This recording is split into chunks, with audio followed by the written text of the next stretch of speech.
আসসালামু আলাইকুম বন্ধুগণ। ইসলামী শরিয়া সম্পর্কে সজল রসুনের জ্ঞান দেখলে আপনি আঁতকে উঠবেন। অতি সম্প্রতি হাসান মাহমুদের সাথে একটি লাইভ ভিডিওতে সজল রোশন শরিয়ার সংজ্ঞা দিয়েছেন। শরিয়া কাকে বলে, শরিয়া বলতে আমরা কি বুঝি, সেই ব্যাখ্যা দিয়েছেন।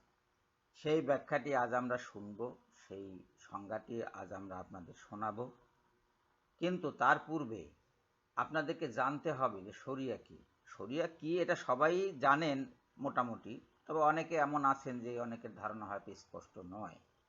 সেজন্য আমরা এটা আগে জানাবো, তারপরে সজল রোশনের বক্তব্য শোনাবো। আমাদের কমেন্ট তারপরে হয়তো দেব বা না দেব, সেটা অন্য ব্যাপার। শরিয়া কি সেটা জানানোর জন্য ইসলামী কোনো গ্রন্থ আজ আমি আপনাদের সামনে টানব না। তার কারণ অনেকেই আছেন যে ইসলামী গ্রন্থগুলোর প্রতি বিশ্বাস রাখেন না, ওগুলা মোল্লা মুন্সিদের সৃষ্টি বলে অনেকেই ওগুলোকে ঠেলে ফেলে দেয়, পায়ে দোমরায়। কাজে সেদিকে যাব না। আমি সেকুলার সোর্স থেকে, নিরপেক্ষ ধর্মনিরপেক্ষ সোর্স থেকে আপনাদেরকে দেখাবো আজ যে ইসলামী শরিয়া আসলে কি। তারপরে সজল রসুনের সংজ্ঞাটি শুনব। আপনারা আসুন দেখি এই সহজ জিনিসগুলো, অর্থাৎ আমি সাধারণভাবে একটা ডিকশনারি থেকে কিংবা একটা এনসাইক্লোপিডিয়া থেকে আপনাদেরকে এটা দেখাবো শরিয়া কি জিনিস, সবাই যাতে বুঝতে পারেন। প্রথমেই আসছে বাংলা অভিধান, অনলাইন বাংলা অভিধান। আপনারা দেখুন, এখানে স্পষ্ট করে লেখা আছে শরিয়াত, দুইভাবে বানান করেছে। এটা হলো ইসলাম ধর্মশাস্ত্র।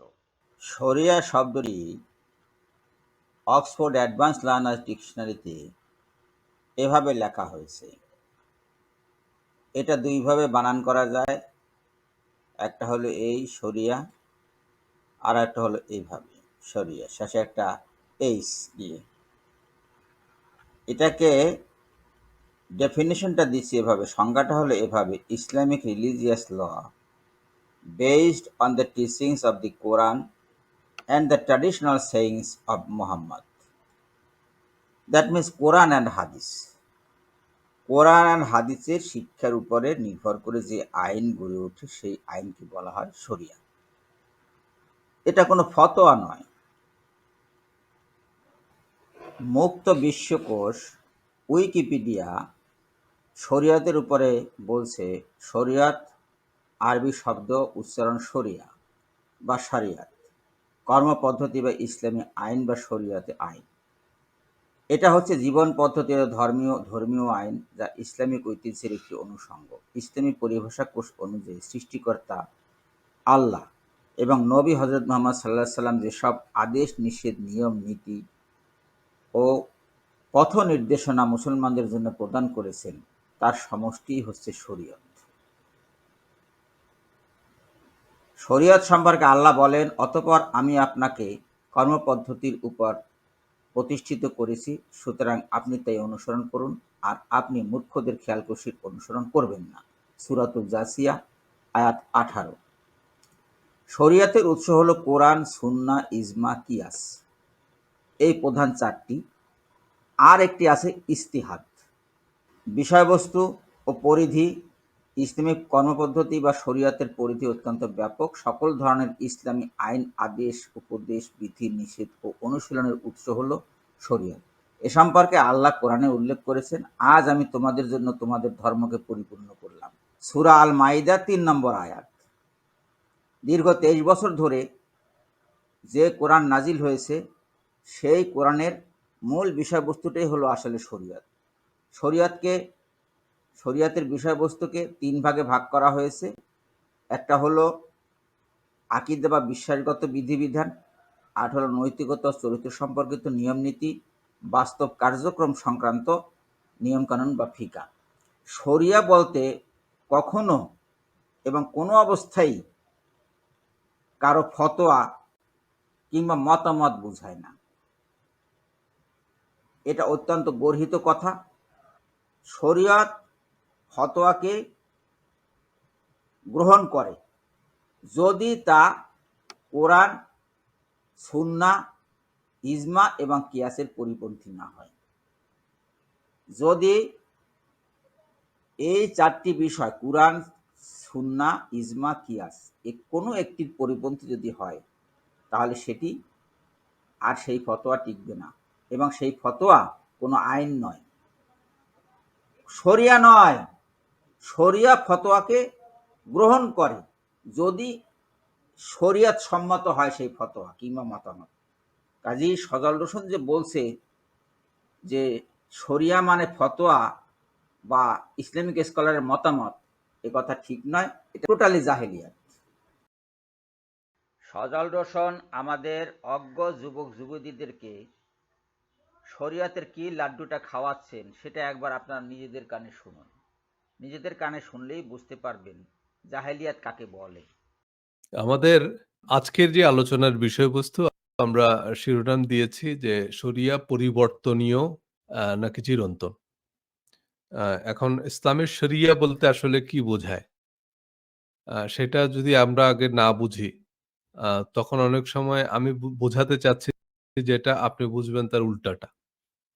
তো এই জন্যই আমরা প্রথমেই একটু ধারণা দিয়ে নিই যে শরিয়া বলতে বোঝায় যে কোরআন এবং হাদিস এর যেই সব প্রশ্নের একদম স্ট্রেইট ফরওয়ার্ড উত্তর নাই, সেগুলো বিভিন্ন রকমের পারিপার্শ্বিক অবস্থান বিবেচনা করে ইসলামিক স্কলার যারা আছেন, ওনারা একটা ফাতোয়া বা একটা রায় দেন, একটা মতামত দেন। তো সেটাই হচ্ছে মূলত শরিয়া। আপনারা নিজেদের কানেই শুনলেন সজল হোসেন শরিয়ার কি বর্ণনা দিল, আর আমি এতক্ষণ ধরে আপনাদেরকে বই পুস্তক থেকে শরিয়া সম্পর্কে কি সংজ্ঞা দেখালাম। সজল হোসেন যেটা বলছে সেটা হলো ইস্তিহাদ। কোনো একটি বিষয়ের উপরে যখন কোরআনে ব্যাখ্যা বা সমাধান না থাকে, কিংবা হাদিসে ব্যাখ্যা বা সমাধান না থাকে, তখন মানুষ ইজমা কিংবা কিয়াসের আশ্রয় নেয়। সেই ইজমা এবং কিয়াসেও যদি না পাওয়া যায়, তখন দেওয়া হয় ফতোয়া কিংবা রায় অথবা নিজস্ব সিদ্ধান্ত। এটার নাম ইস্তিহাদ, এবং সেইটা হবে এমনভাবে যাতে কোরআন এবং হাদিসের বিরুদ্ধে না যায়। এইটার নাম হলো ইস্তিহাদ। ইস্তিহাদ হলো শরিয়তের একেবারে সর্বনিম্ন পর্যায়ের ধাপ, সর্বনিম্ন পর্যায়ের উৎস ইস্তিহাদ। এটা প্রয়োজন সাধারণত হয় না, তার কারণ ওই উপরে যে চারটির কথা বলেছি তার মধ্যে এটা শেষ হয়ে যায়। তো সজল হোসেন জানে না যে শরিয়া কি, অথচ কারবারটা দেখুন যে হাই প্ল্যাটফর্মে দাঁড়িয়ে বা বসে সারা বিশ্বে মানুষের উদ্দেশ্যে ইসলাম প্রচার করছে, ইসলামী শরিয়া প্রচার করছে, আর কোটি কোটি মানুষ তা শুনছে। এখন কি বলবেন আপনি, কি করবেন আমি জানি না, হাসবেন কে কাঁদবেন তা আমি জানি না, কে কপাল চাপড়াবে আর কে লাঠি নিয়ে ছুটে যাবে তাও আমি জানি না। আমরা এমন এক দুর্ভাগ্যের শিকার যে ইসলাম সম্পর্কে আমরা তাদের কাছে জানছি যারা জাহিল বলে পরিচিত, আবু জাহেল। এই আবু জাহেলদের কাছ থেকে আজ আমাদের ইসলাম শিখতে হবে। আল্লাহ রক্ষা করুন। ধন্যবাদ সবাইকে। আল্লাহ হাফিজ।